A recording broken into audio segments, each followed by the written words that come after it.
Päivää. Päivää. Olemme ystäväni kanssa toiveikkaan mieli matkalla tanssiaisiin ja me toivoisimme, että... Niin, minä muistan. Minäkin tanssin kerran keskiyöllä. Rovastin jo mäläntynyt ruumis selässäni ja arvatkaa mitä.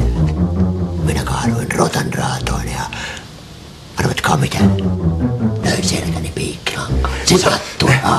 Sillä tavalla, että meidän ystävättäremme vaativat, että me olemme...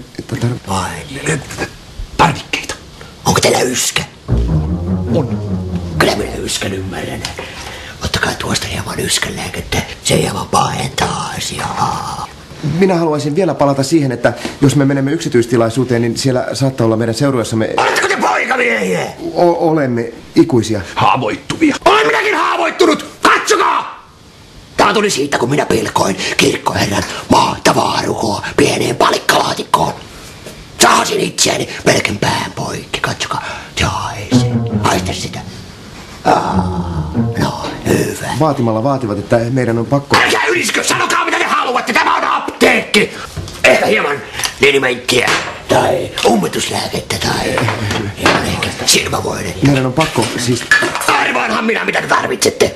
Älkää enää kierrelkö. Te haluatte preservatiiveja. Ottakaa ja menkää. Ei maksa mitään. Menkää. Vihdoinkin. Kiitos. Gunnar, osaatko sinä käyttää näitä? No en todellakaan, mutta niissä on pakko olla käyttöohjeet.